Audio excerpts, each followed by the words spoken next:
pé bóyá mi olúwa rẹ̀ yóò fẹ́ lọ sí bóyá kí n kú lọ return ọkọ̀ yìí decision mi báyìí nìyẹn. Mi ò ní any other option at this moment ju pé láti lọ return mọ́tò yìí lọ. I don't have any other option at this moment ju pé láti lọ return. Lákùnrin fọ́nì ti kàmárè fún ẹ̀yin tí ẹ ti ń advice ẹ̀ láti lọ dá mọ́tò padà. Ó mà lóhun ti ṣetán láti gbé ìgbésẹ̀ báyìí láti dá mọ́tò padà. Ṣùgbọ́n ó sọ wípé tí òun bá dá mọ́tò padà òun yóò fi ìlú Ìbàdàn sílẹ̀. Ẹ jọ̀ọ́ ṣé èyí wá dàbí? Nítorí náà ẹ jájọ wo fídíò yìí parí, ohun tí ẹ̀yin náà bá rí sọ sí ẹ jọ̀ọ́ ẹ bá wa ṣe sí abẹ́ comment section. So ẹ̀yin tí ẹ ti bá wa subscribe ẹ jọ̀ọ́ ẹ tẹ subscribe button yẹn, kò ń gbìyànjẹ rárá o, kò dẹ̀ ń gba data, ẹ kò bá wa tẹ̀ kí ẹ sì bá wa like, ẹ bá wa comment, kẹ́ ẹ dẹ̀ share, yóò dára fún wa. Ó yá ẹ jẹ́ ká jọ lọ wò ó. Ẹ kú dédé àsìkò yẹn lára wa. At this point iná ti jó lórí kókó. Mi ò dẹ̀ rò pé bóyá mo ní any other option ju pé kí n return ọkọ̀ yìí lọ, because tẹ́ bá mọ nǹkan tí wọ́n wá fi ojú mi rí ní àná, mi ò ní any other option. Nǹkan tí wọ́n ní ojú mi máa rí, ojú mi ti ń rí, wọ́n dẹ̀ sọ pé kò tún tí ì tán. So òkú tó wá di pé bóyá mi olúwa rẹ̀ yóò fẹ́ lọ sí bóyá kí n kú lọ return ọkọ̀ yìí decision mi báyìí nìyẹn. Mi ò ní any other option at this moment ju pé láti lọ return mọ́tò yìí lọ. I don't have any other option at this moment ju pé láti lọ return ọkọ̀ yìí lọ. Nǹkan tí ó wà lọ́kàn mi ń nìyẹn. But etí tó bá gbà lọ ó di dandan kó gbà bọ̀, òun ni mo ṣe ní pé kí n wá fi eléyìí tó yín létí ná, just for the records and the purpose. Ṣé mo mọ̀ pé ara àwọn evidence tí mo ní náà ní pé èmi náà try ní inú ayé, and I tried everything possible within my capacity láti dájú pé I hold this car tight, láti dájú pé mo hold ẹ̀ tight. Mo gbìyànjú gbogbo nǹkan tí mo lè ṣe, but ìgbà tí ò work kò sí nǹkan tí mo fẹ́ ṣe. Mo fẹ́ lọ return mọ́tò wọn, mo fẹ́ lọ dá padà ń sìn fún wọn, kí wọ́n dẹ̀ káwọn náà dẹ̀ kán kó owó mi tí mo kó fún wọn níbẹ̀rẹ̀ kán kó padà fún mi. Mo fẹ́ lọ return mọ́tò yìí fún wọn ń sìn, kí wọ́n dẹ̀ dá owó mi tí mo kó fún wọn ní ìbẹ̀rẹ̀ ọ̀rọ̀ kí wọ́n kó padà fún mi, kó ní kálukú máa lọ láyọ̀ àtàlàáfíà, kó má sì pé bóyá ènìyàn kan ní issue pẹ̀lú ènìyàn kan mọ́, because ó ti gèjì ẹ̀mí mi ò gbọ́rùn sí nǹkan tó le tó báyìí nínú ìgbésí ayé.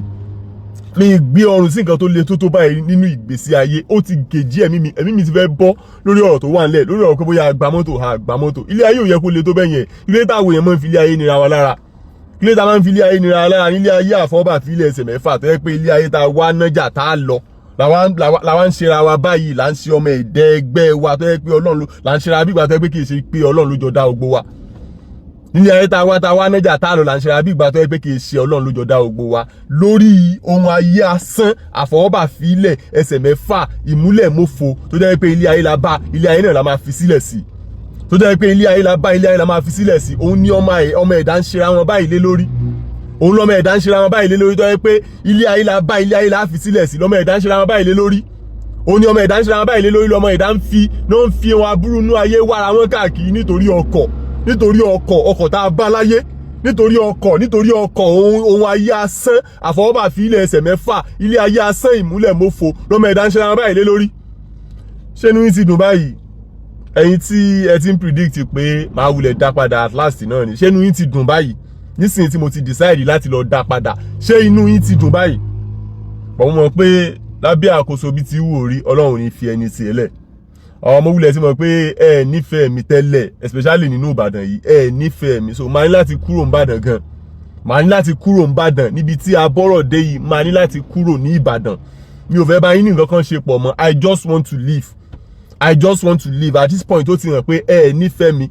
So máa lọ dá ọkọ̀ yìí padà ń sìn, just like I've said earlier, máa dá ọkọ̀ yìí padà, káwọn náà dẹ̀ dá owó mi kí wọ́n dá padà fún mi, oníkálukú wà lálàáfíà, oníkálukú máa bá tiẹ̀ lọ. Máa dá ọkọ̀ yìí padà ní èní yìí, kán dá owó mi tí mo ti sọ fún wọn, kán dá padà fún mi, oníkálukú dẹ̀ wà lálàáfíà, oníkálukú máa bá tiẹ̀ lọ. Because mi mọ̀ kan tí à ń fà láàrin ara wa tó le tó bẹ́ẹ̀ tó fi wá di pé à ń fi aburú ayé léra wa káàkiri lórí ọ̀rọ̀ pé à sanwó ọkọ̀. Kò ń ṣe pé mo ní pé mi ì sanwó, nǹkan tí mo kàn sọ ń bẹ̀ tí mo mẹ́nu bà ní pé bẹ́ẹ̀ ṣe máa fi rọ̀ mí lọ́rùn torí pé àdéhùn tá jọ ṣe láti bẹ̀rẹ̀ ẹ̀mí mi ò gbé yẹn mọ́. Nǹkan tí mo gbọ́rùn sí ó ti gèjì ẹ̀mí mi ti fẹ́ bọ́.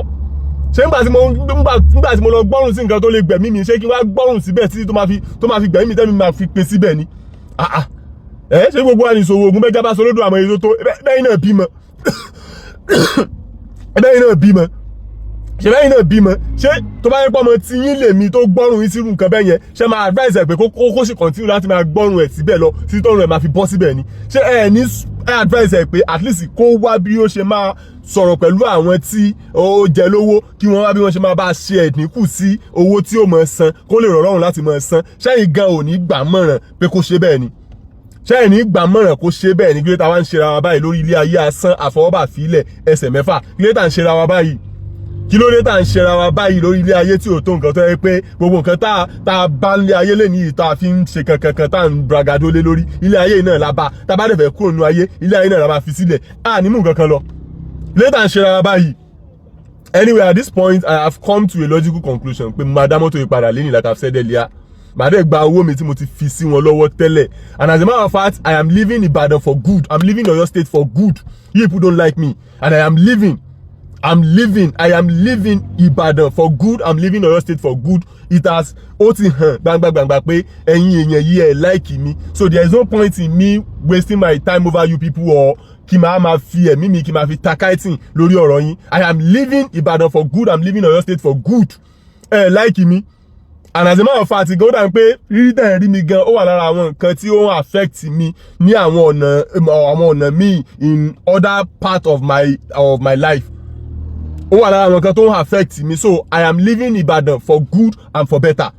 Kóníkálukú wà lálàáfíà, Ọlọ́run ó sọ pàdé gbogbo wa, Ọlọ́run dẹ̀ ṣe ọ̀nà gbogbo wa ní rere. I am leaving Ibadan for good as soon as bá ti drop ọkọ̀ ilé ní tẹ́lẹ̀ ti kó owó mi fún mi tó ń kálukú bá tiẹ̀ lọ. Èmi gan fúnra mi mò ń kúrò Ìbàdàn because mi ò rí point nínú àti máa gbé láàrin ọ̀tá, láàrin ewu, láàrin odi, láàrin àwọn abínú ẹni. I don't see any point in it.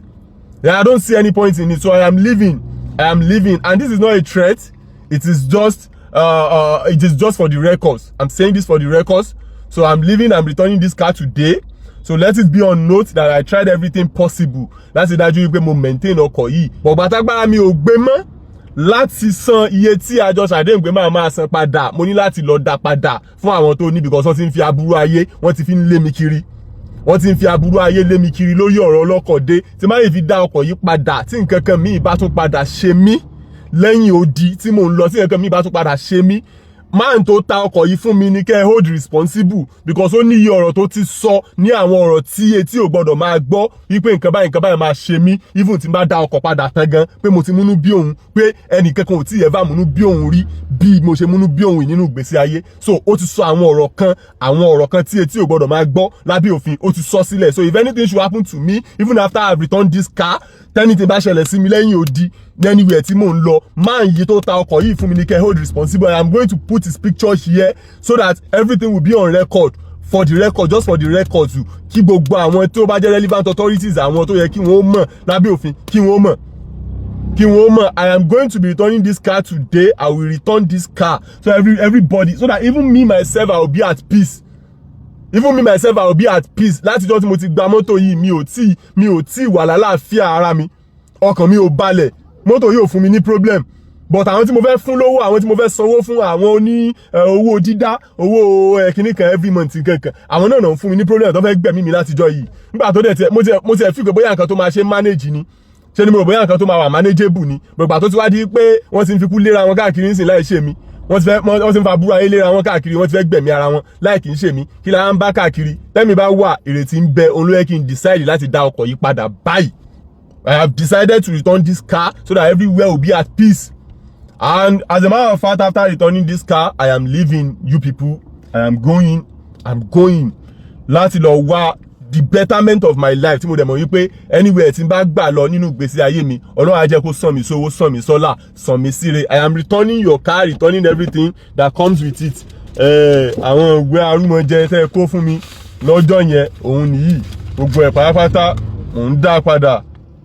I am returning everything. Gbogbo àwọn ìwé arúmọjẹ tẹ́ kó fún mi lọ́jọ́ tí a wá nìyí. Dóònà ẹ sọ wípé original máa wà lọ́wọ́ yín títí di ìgbà tí máa fi san owó tán ni. So mò ń dá ọkọ̀ yín padà fún yín pẹ̀lú gbogbo àwọn ìwé tẹ́ fún mi. Kọ́kọ́rọ́ yín nìyí gbogbo ẹ̀ máa dá padà máa return ẹ̀ lénìí. And I am leaving Ibadan. I'm leaving Oyo State today. Ọlọ́mọ káàtúrí o. I am leaving Ibadan today and for good.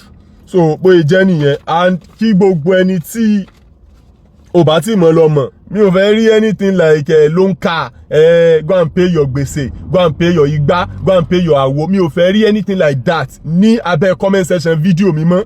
I am going to return this car today kí n dẹ̀ gba balance owó tí mo san sílẹ̀ kémi náà gba nǹkan mi kí n máa bá tèmi lọ. I am going to return this car today kí n dẹ̀ gba balance owó tí mo san sílẹ̀ kí n máa bá tèmi lọ kó ní kálukú wà lálàáfíà kọ́lọ́n dẹ̀ ṣọ́pàdé gbogbo wa. So bóyá jẹ́ nìyẹn mo kàn ní pé kí n fi tó yín létí because etí tó bá gbá lọ ó yẹ dandan kó gbá bọ̀ bó ti yẹ pé ẹ̀yin náà kì í ṣe èèyàn rere olóbùkún ló pọ̀ nínú gbogbo yín but all things being equal Ọlọ́run ju gbogbo yín lọ all things being equal Ọlọ́run ju yín lọ kàkà ọmọ olórí ó sì jìn sí kòtò mọ̀nàmọ́ná ó ṣiṣẹ́ ìmọ́lẹ̀ yóò ṣiṣẹ́ mọ̀nàmọ́ná kò sí bóyá fẹ́ jẹ́ kò sí bóyá fẹ́ há gádígádí tó nínú ayé ọmọ ológo ò ní jẹgi ọmọ ológo ò ní jẹgba kò sí bóyá fẹ́ há gádígádí tó Ọlọ́run ju gbogbo yín lọ Ọlọ́run ju gbogbo yín lọ ẹ̀yin kàìdá yìí.